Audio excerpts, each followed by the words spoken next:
সূরা ফাতিহা বুকে হাত দিয়ে পড়লে 7 দিনে কি ফলাফল পাবেন জানলে আপনি অবাক হয়ে যাবেন। সূরাতুল ফাতিহা পারে না এমন কোন মুসলমান নাই। আমরা প্রত্যেক নামাজের ভিতরে সূরা ফাতিহা পড়ি কি পড়ি না? এই সূরা ফাতিহার ভিতরে কিন্তু অনেক ফজিলত রয়েছে এবং সূরা ফাতিহা ছাড়া নামাজও হয় না। আপনি ফরজ নামাজ বলেন, সুন্নত বলেন, নফল বলেন, ওয়াজিব বলেন, সব নামাজেই কিন্তু সূরা ফাতিহা আছে না নাই? সূরা ফাতিহা ছাড়া নামাজ পরিপূর্ণ হয় না। এই সূরা ফাতিহাকে আরেকটি নাম আছে, এই সূরা ফাতিহাকে বলা হয় উম্মুল কোরআন, অর্থাৎ কোরআনের মা। কোরআনুল কারীমের ভিতরে যত সারাংশ রয়েছে তার মূল সারাংশই হচ্ছে কথা আল্লাহ পাক রব্বুল আলামিন সূরা ফাতিহার ভিতরে ঢুকিয়ে দিয়েছেন। সূরা ফাতিহাকে আরেকটি নাম দেওয়া হয়েছে শিফা মিন কুল্লি দা, সকল রোগের ঔষধ। আপনি এই সূরা ফাতিহার ভিতরে অনেক ফজিলত আছে। এই সূরা ফাতিহা প্রথম সূরা এবং আল্লাহ পাক রব্বুল আলামিন প্রথমেই বলে দিয়েছেন আলহামদুলিল্লাহি রাব্বিল আলামিন, all praise is due to আল্লাহ, সমস্ত প্রশংসা ওই আল্লাহর জন্য। আর রহমানির রহিম, he is the most merciful, তিনি হচ্ছেন দয়াময়, তিনি হচ্ছেন দয়ালু। এরপর আল্লাহ বলছেন মালিক ইয়াউমিদ্দিন, হি ইজ দা আল্লাহ পাক রব্বুল আলামিন, তিনি বিচার দিবসের মালিক। এই বিচার দিবস একদিন হবে, একদিন কায়েম হবে। দুনিয়াতে আপনি যাই করেন না কেন একদিন কিন্তু হাসর হবে।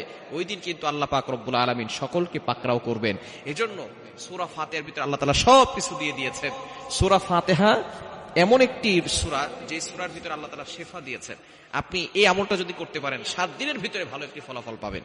আমলটি হচ্ছে আপনি যখন রাতের বেলা ঘুমাবেন 3 বার দুরূদ শরীফ পড়বেন, এরপরে 3 বার ইস্তেগফার পড়বেন।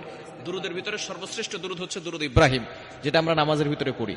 আল্লাহুম্মা সাল্লি আলা মুহাম্মাদ ওয়া আলা আলি মুহাম্মাদ কামা সাল্লাইতা আলা ইব্রাহিম ওয়া আলা আলি ইব্রাহিম ইন্নাকা হামিদুম মাজিদ।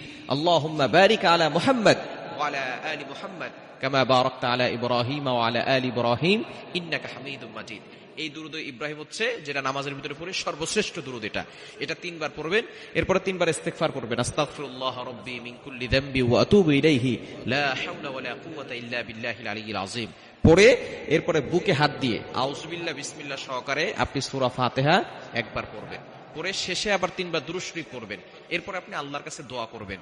এভাবে যদি টানা 7 দিন আমল করতে পারেন আল্লাহ পাক রব্বুল আলামিন আপনার মনের সকল আশাগুলো পূরণ করবেন। আপনি এভাবে আমল করে আল্লাহর কাছে দোয়া করবেন।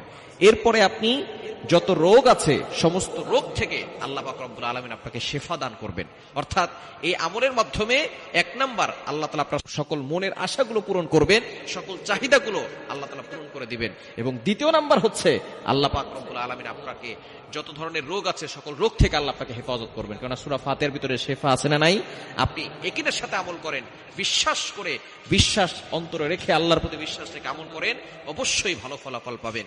এজন্য সূরা ফাতিহার ভিতরে আল্লাহ পাক রব্বুল আলামিন, এটা কেমন যেন একটা দোয়া, আমরা শেষে আমিন গায়রিল মাগদুবি আলাইহিম ওয়ালাদ-দাল্লিন আমিন বলি কি বলি না? সুতরাং এই সূরা ফাতিহাটাই হচ্ছে একটা দোয়া। এখানে আল্লাহর প্রশংসা আছে এবং নিজের জন্য আপনি দোয়া করতেছেন। এমন একটি দোয়া আল্লাহ পাক রব্বুল আলামিন আমাদেরকে কোরআনুল কারীমের প্রথমেই শিক্ষা দিয়েছেন। সুতরাং এই সূরা ফাতিহার আমলটা রাতের বেলা ঘুমানোর আগে 7 দিন করেন, দেখবেন ভালো একটা ফলাফল আসবে। আল্লাহ তাআলা আমাদের সকলকে এই সূরা ফাতিহার আমল করার তৌফিক দান করেন।